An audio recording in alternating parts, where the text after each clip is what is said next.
So if we're taking a look at the tread on this tire, first thing we notice is it's obviously a symmetrical tread pattern, which is a good thing because that's going to help it last a little bit longer, and you're going to be able to rotate these tires with no problem. Now we look at this outer rib right here, we can see that each tread block does have siping in it. The whole tire itself has a ton of siping in it. That's going to give us that traction in wintry, slippery conditions and also in the rain. But these tread blocks are separated, but they all have a little block that connects them so that they're stable at high speeds and in cornering. They'll also give you traction in just a little bit deeper snow because you actually have some voids in between the two tread blocks. Now this second rib end, you can see where these tread blocks are angled, and again we got more siping. And when this siping is kind of squiggly like this, we know that this tread's going to kind of squirm and conform, and it's going to give us the traction that we need in those wet and slippery conditions. You'll also notice that because they're kind of at a trapezoidal type shape, we're going to have biting edges, so all that's going to help us all year round. Now the center rib does have a continuous rib. Now at high speeds, remember, only about this much of the tire is even contacting the road at over 70 miles an hour.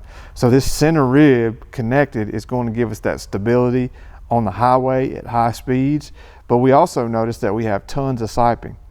Now they're siping really close together on this center rib, so not only are we going to have stability, but we're also going to have a lot of traction when we need it. Now these sipes on this tire are full depth, so they go the whole depth of the tire. This outer tread block here, this outer rib here, is exactly the same as this rib here, so they're the exact same shape with the exact same amount of siping. It's exactly the same, and the outer tread rib is the exact same as the inner. So you can mount these tires either way. You can rotate them to any position on the car. That's what's going to give you the long life out of this tire, and that's how you're going to get that 80,000 miles. Most of the time on a Michelin tire, they're probably one of the most expensive tires that you can buy. However, your cost per mile is lower because they last so much longer than any other tire out there. And this is going to be no exception here with the way this is designed. I can already tell just by looking at it, it's going to last a really long time. One thing is, to make it last a long time, they have to compromise tread compound with tread design, with siping, with all the design features. So there are certain situations where other tires will outperform it, particularly when it's really wet outside in the rain.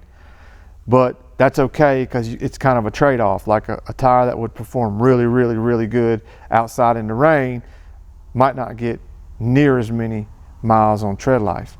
So you're basically getting 80,000 miles. On most tires, if they last 50,000 miles, that would be good. If you got 80 out of this, you would get like a tire and a half worth of life out of it. So that's kind of what makes it a good thing. So some of the use cases for this tire would be like minivans, cars, anything that needs a standard duty touring tire.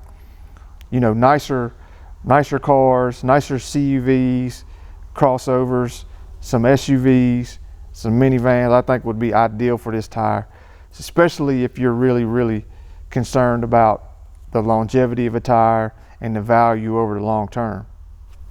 So you'll notice up on here, these upper tread blocks here, you'll see one is connected and one is not in a pattern. This is probably for noise. It probably delivers a little bit of white noise to cancel out road noise, which is kind of a good thing. You'll notice here that there's a serrated sidewall that gives us kind of like a real good look.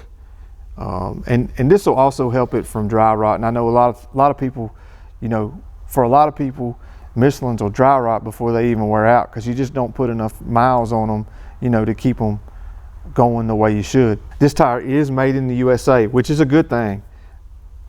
So the size of this tire is 225/55 R17.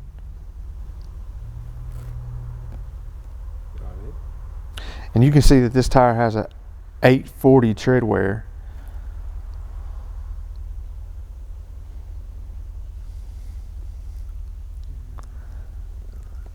The other thing to note about Michelins, if you ever see a Michelin tire and you reach in and you touch the inner casing of the tire, you notice it has like a slick feeling. One thing about Michelin tires, if you reach your hand inside the inside of the tire, you'll always notice that they're kind of slick on the inside. So two things. Number one, this is what helps it release from the mold when they're at the factory. But another thing is it has special compounds in it. So as the tire rolls down the road and goes through heating and cooling cycles, this compound will actually seep through the outer tread of this tire on the sidewall to keep it looking black all the time.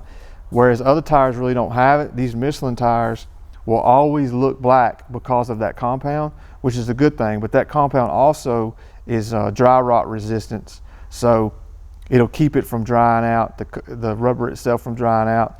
And so that's the good thing about the way Michelin is designed, is from the inside out, there's everything is designed for the longevity of the tire. That's it.